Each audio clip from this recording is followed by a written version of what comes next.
नमस्कार दोस्तों, मैं हूं आरपी वर्मा। आप देख रहे हैं बरेली देहात न्यूज़ चैनल।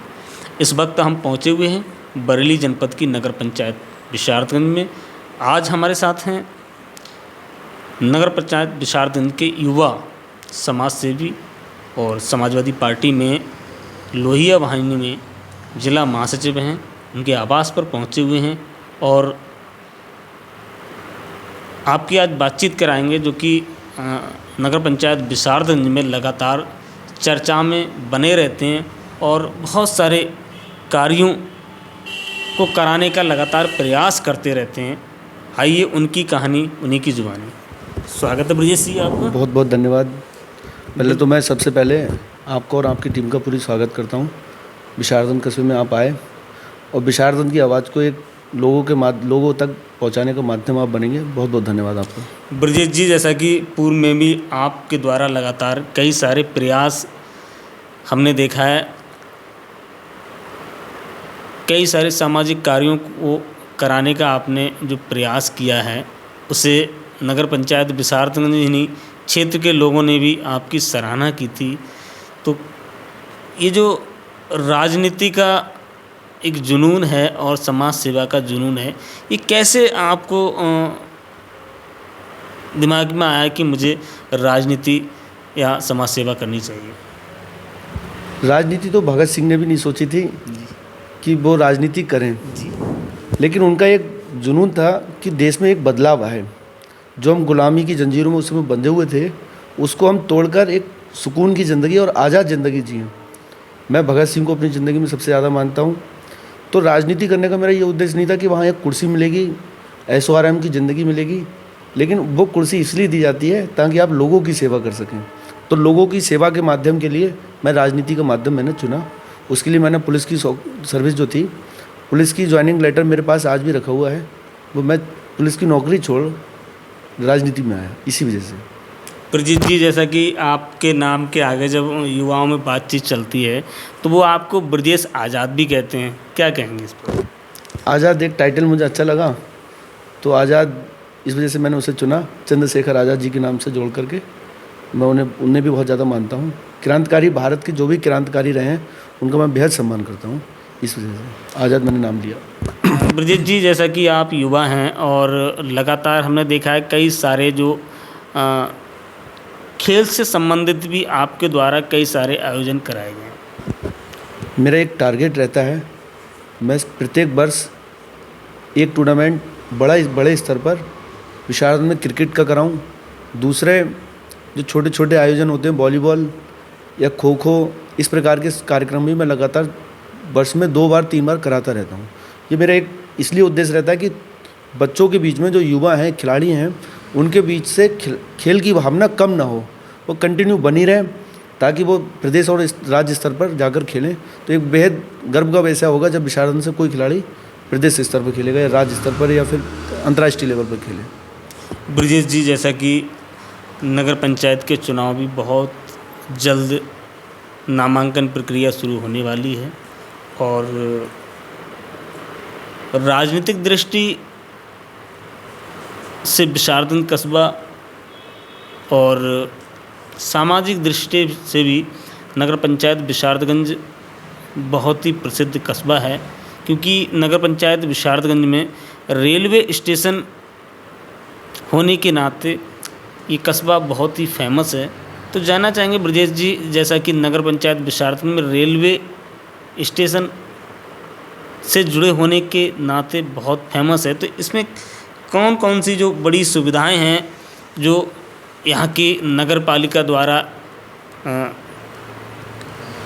नगर को दी गई हैं? कभी कभी तो बड़ा गर्व महसूस होता है कि हमने विशारदगंज में जन्म लिया, और कभी कभी बड़ा दुर्भाग्य महसूस होता है कि अगर हमें बरेली से, विशारदगंज से लखनऊ जाना हो, दिल्ली जाना हो या अन्य कई बड़ी जगहों पर जाना हो, तो विशारदगंज से एक ट्रेन का माध्यम नहीं है।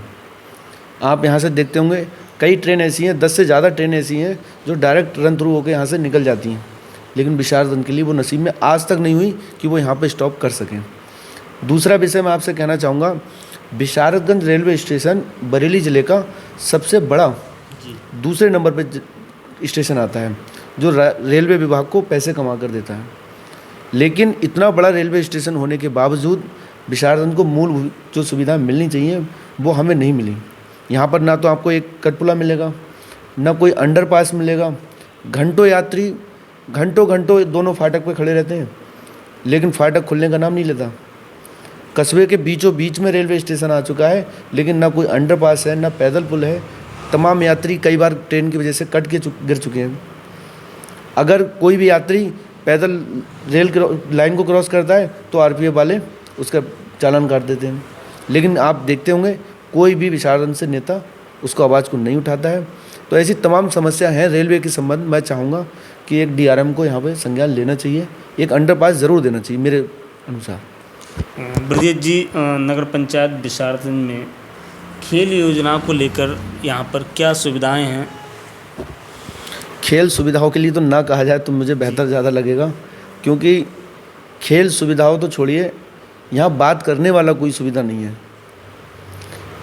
हम लोग जो टूर्नामेंट कराते हैं वो खेतों को जब खेत की फसल खाली कट जाती है, उसके बाद जब खेत खाली होता है तो उसे लेवल कराते हैं, दोपहर में मेहनत करते हैं, तब जाकर उस पर कोई टूर्नामेंट सफल हो पाता है। और जैसे ही फसल उसमें की तो 6 महीने के लिए हम फिर शांत हो जाते हैं। यहाँ आज तक 35 साल से ज़्यादा लगभग कस्बे के लिए नगर पंचायत बने हो चुके हैं, लेकिन नगर पंचायत लायक कोई ऐसी सुविधा नहीं है जिसमें विशारदन के खिलाड़ी गर्व महसूस करें कि हमें वहाँ खेलने को मिलता है। ब्रजेश जी, जैसा कि भारतीय जनता पार्टी की जो सरकार है उसका कहना है कि खेलो इंडिया खेलों के तहत वो युवाओं में खेल के प्रति जागरूक कर रहे हैं, और जहाँ भी स्टेडियम, मिनी स्टेडियम की ज़रूरत होती है वहाँ वो बनाने का काम कर रहे हैं। राज्य सरकार तो काम कर रही है, लेकिन क्या उनके नेता काम कर रहे हैं? प्रदेश सरकार सही या फिर भारत सरकार सही, दोनों सरकारें काम कर रही हैं, लेकिन क्या उनके नेता काम कर रहे हैं? यहाँ के मैं सांसद जी से निवेदन करूँगा, क्या आज तक उन्होंने ये संज्ञान लिया कि विशारदन में एक खेल का मैदान होना चाहिए? मैं उन्हें अपने 2 बार टूर्नामेंट में बुला चुका हूँ। उन्होंने स्वयं एक बार यहाँ पर पुरस्कार वितरण किया था 2015 में। उन्होंने देखा भी था कि किस प्रकार बच्चे खेत में टूर्नामेंट करा रहे हैं। हमने विधायक जी को भी आमंत्रित किया था, पप्पू भरतौल जी थे, उन्होंने भी देखा था हम लोग कैसे खेतों में टूर्नामेंट करा रहे हैं। लेकिन कोई नेता भारत सरकार या राज्य सरकार की जो योजनाएं हैं उन्हें ज़मीन पर उतारने का काम नहीं करता है, सिर्फ एक काम करते हैं, वो अपनी जेबों का भरने का काम करते हैं। ये आरोप नहीं लगा रहा हूँ, ये सत्यता है। अगर ये सत्यता नहीं है तो आप मुझे बताइए, खेलो इंडिया खेलों के तहत सरकार ने कहा है कि गांव-गांव तक खेल के स्टेडियम बनना चाहिए या मिनी स्टेडियम बनना चाहिए। आप मुझे बताइए, विशारदन नगर पंचायत में, इतनी बड़ी नगर पंचायत होने के बाद, तहसील आंवला में सिर्फ 2 नगर पंचायत आती हैं, एक सरौली आती है और एक नगर पंचायत विशारदन जाती है। दोनों नगर पंचायतों में कोई खेल का मैदान नहीं है। कौन जवाबदेही है इसका? कोई नहीं है, सभी लोग शांत बैठे हैं। ये जवाबदेही तो यहाँ के जो प्रतिनिधि हैं उन्हें सोचना चाहिए, और समाज को भी इसकी आवाज़ उठानी चाहिए। समाज उठा रहा है ना, हम लोग उठा रहे हैं। मैं आपको विशारदन स्टेडियम संघर्ष मोर्चा पिछले 3 साल से चला रहा हूँ। मैंने स्टेडियम के लिए एसडीएम साहब, सीडीओ साहब, डीएम साहब लिखित वहाँ एप्लीकेशन दे के आया हूँ। मैं हस्ताक्षर अभियान चलाया विशारदन कस्बे में मैंने, लेकिन क्या हुआ? सारी आवाज़ दबाने का काम करती है सरकार। कोई ऐसी मैं नहीं समझता कि खेलो इंडिया का पूर्ण रूप से अगर अनुपालन सरकार कर पा रही है। मुझे नहीं लगा बरेली ज़िले में या नगर पंचायत विशारदन के लिए तो मैं कह सकता हूँ कि बिल्कुल भी काम नहीं हुआ है खेलो इंडिया के तहत। खेलो इंडिया के तहत नगर पंचायत विशारदन में एक कार्यक्रम तक नहीं किया गया। आप मैदान की बातें कर रहे हैं। ये तथ्यों के आधार पर बोल रहा हूँ। अगर कोई भी रिकॉर्ड सांसद जी या विधायक जी ने नगर पंचायत विशारदन में खेलो इंडिया के तहत कोई कार्यक्रम कराया हो तो आप मुझे बताइएगा। ये तो स्थानीय जो जनप्रतिनिधि या स्थानीय जो लोग होते हैं उन्हें इस तरह के जो कार्यक्रम कराने पड़ते हैं। स्थानीय जनप्रतिनिधियों का काम तो हम लोग कर रहे हैं ना। स्थानीय जनप्रतिनिधि का काम ये भी होता है, मैं आपको जानकारी के लिए बताऊं, 2019 में एक जलालगंज का व्यक्ति आधार कार्ड बनवाने के लिए विशारदन जा रहा था तो वो रेलवे ट्रैक पर गिर के ख़त्म हो गया जी। ये शायद आप लोगों को संज्ञान में होगा। ये जब जानकारी मुझे मिली तब मैंने एसडीएम साहब को एक लिखित एप्लीकेशन दी। डाक खाने में जो आधार कार्ड की मशीन रखी हुई थी, जो वो लापरवाही कर रहे थे, चला नहीं रहे थे, इसलिए मैं एसडीएम साहब से मिला। उसके बाद मैं वरिष्ठ डाक अधीक्षक एसएसपी साहब बड़ा डाकघर खाने पे मिला जाके मैं। उसके तत्पश्चात मैंने भूख हड़ताल के लिए जब आह्वान किया तो भूख हड़ताल के लिए जैसे ही मैं बैठा डाक खाने के सामने बिशारतगंज, उन्होंने तुरंत उस दिन चालू कर दी। और आप देख रहे हैं उस दिन से मुझे लगता है आज तक 50,000 से ज़्यादा लोग अपना आधार कार्ड का संशोधन कराकर वहाँ से जा चुके हैं। ये किसका काम था? ये एक जनप्रतिनिधि का काम था। मैं लगातार, इस बार मैंने, आपने देखा होगा, मैंने एक बड़ा टूर्नामेंट कराया। वो किसका काम था? जनप्रतिनिधियों का काम था। अगर जनप्रतिनिधि अपना काम अच्छे से कर रहे होंगे तो मुझे लगता है वहाँ की प्रजा एक शांति से, सुकून से अपनी ज़िंदगी जिएगी। अगर जनप्रतिनिधि खराब हैं तो इसका मतलब हुआ वहाँ से इंकलाब की आवाज़ उठेगी, नए यूथ वहाँ से निकलेगा और अपने हक की आवाज़ बुलंद करेगा। और अगर बुलंद करने के लिए निकल रहा है तो इसका मतलब हुआ जनप्रतिनिधि अपना काम नहीं कर रहे हैं। ब्रजेश जी, जैसा कि शिक्षा को मनुष्य की रीढ़ कहा गया है और शिक्षा की दृष्टि से भी बिशारतगंज को लेकर क्या कहेंगे? बिशारतगंज शिक्षा की दृष्टि से अगर आप देखें, आज़ादी के लगभग 70-60 साल बाद बिशारतगंज को एक इंटर कॉलेज नसीब हुआ। 60 साल बाद जो राजकीय इंटर कॉलेज बिशारतगंज से लगभग 2 किलोमीटर दूर जाके खोला गया। हम लोग उसे अपना नाम दे सकते हैं कि वो बिशारतगंज के लिए खोला गया, लेकिन आप बिशारतगंज का एक भी कस्बावासी अपने दिल पर हाथ रख के कह दे कि वो बिशारतगंज के लिए खोला गया। तो मैं नहीं कह सकता कि बिशारतगंज में शिक्षा की एक अलग, जो भारत सरकार लोगों के बीच में जगा रही है, वो स्तर कस्बे में हो। क्योंकि एक भी इंटर कॉलेज, एक भी डिग्री कॉलेज सरकारी छोड़िए, आप प्राइवेट नहीं है। कहाँ की बातें कर रहे हैं हम? महिला सुरक्षा की बातें करते हैं। महिला सुरक्षा की बात करते समय बिशारतगंज कस्बे में एक भी महिला इंटर कॉलेज नहीं है जहाँ हमारी बहन बेटियाँ या हमारी बहनें वहाँ इंटर कॉलेज में सेफली जाके शिक्षा ग्रहण कर सकें। आए दिन आप अखबारों के माध्यम से देखते होंगे, एक छात्रा को जा रही सौहेंदे छेड़ देते हैं। इसके जिम्मेदार कौन है? जब सरकारें छात्राओं की सुरक्षा की बातें कर रही हैं, शिक्षा की बातें कर रही हैं, तो मुझे लगता है एक महिला इंटर कॉलेज, छात्रा डिग्री कॉलेज, एक दोनों साथ में कंबाइंड होने चाहिए। एक डिग्री कॉलेज जिसकी सबसे ज़्यादा ज़रूरत है नगर पंचायत बिशारतगंज में, उसकी तो बहुत ही ज़्यादा मैं करूँगा। ब्रजेश जी, जैसा कि काफ़ी लंबे समय से और उत्तर प्रदेश सरकार भी लगातार बेटी पढ़ाओ बेटी बचाओ अभियान को लेकर जन जागरूक कार्यक्रम लगातार कर रही है, तो आप शिक्षा के विषय में आपने बताया नगर पंचायत बिशारतगंज में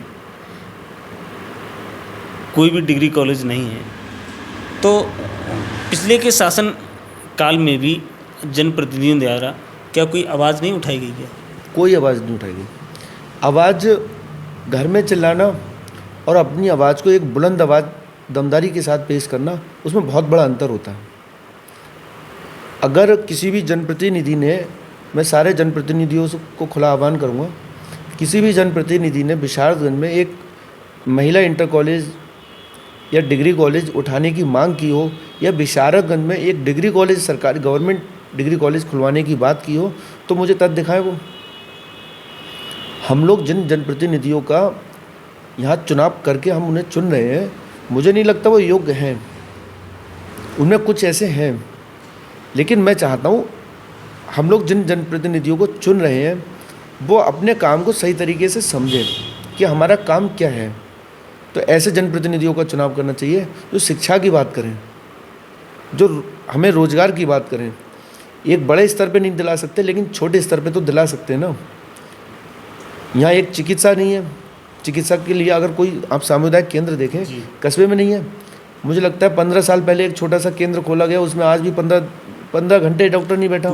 पूरे नगर पंचायत में कोई सरकारी अस्पताल नहीं, कोई भी अस्पताल नहीं है यहाँ टोटल। इसका जिम्मेदार कौन है? इसके जिम्मेदार सरकार को भी मैं मानूंगा। सरकार के अधिकारी क्या कर रहे हैं? एक नगर पंचायत को आप फोकस नहीं कर पा रहे हो, तो जनप्रतिनिधियों के साथ साथ में ये सरकार के अधिकारी भी जवाबदेही बनते हैं। सरकार उसकी जवाबदेही खुद दे कि आखिर उनके जनप्रतिनिधि, जिन लोगों ने यहाँ पर एक सामुदायिक केंद्र खुलवाया था, वो क्यों सुचारू रूप से चालू नहीं हुआ। कहाँ गए वो अधिकारी जो यहाँ पे चिन्हित करके उन्हें भेजे गए थे? कौन हमारे अधिकारियों को अपनी जगह ले गया? तो ये तो जिम्मेदारी नगर पंचायत के जो यहाँ के लोग हैं उनकी भी बनती है, उनको भी चिकित्सा की बड़ी आवश्यकता है, तो उनको भी इसकी बड़े स्तर पर आवाज़ उठाना चाहिए। इसकी मैं सभी साक्ष्यों के साथ बात करूँगा। ऐसा नहीं मैं केवल आपके माध्यम से लोगों को बताना चाह रहा हूँ। मैंने सामुदायिक केंद्र मजमा में वहाँ पे मिला था मैं, वहाँ के जो चिकित्सा अधिकारी जी से मैं जाके मिला था। वहाँ मैंने उन्हें बताया था कि सर नगर पंचायत बिशारद में एक सामुदायिक उपकेंद्र खोला गया है, वहाँ कोई डॉक्टर नहीं बैठा है। तो उन्होंने अपनी जवाबदेही को छोड़ते हुए और वो आह्वान किसी दूसरे की तरफ मुझे कह दिया कि आप वहाँ जाके मिलिए। वहाँ मैं लॉकडाउन के कारण वहाँ नहीं दोबारा पहुँच पाया, ये चीज़ मैं मानता हूँ। ब्रजेश जी, जैसा कि नगर पंचायत चुनाव भी बहुत जल्द होने वाले हैं, तो इस बार क्या लग रहा है आपके लिए चुनाव में कौन सी पार्टी यहाँ से बाजी मारेगी? समाजवादी पार्टी एक बड़े अंतराल से नगर पंचायत बिशारदगंज जीतेगी। और समाजवादी पार्टी का आप लोकसभा विधानसभा का चुनाव उठाकर देखेंगे तो हमने भारतीय जनता पार्टी को लगभग 60% मतों के अंतर से हराया था।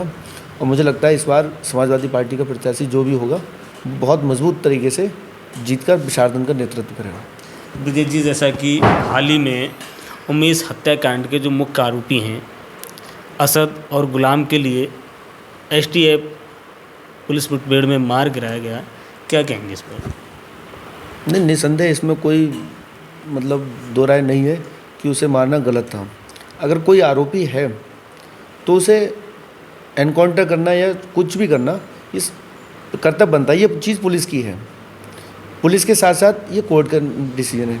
लेकिन सरकारें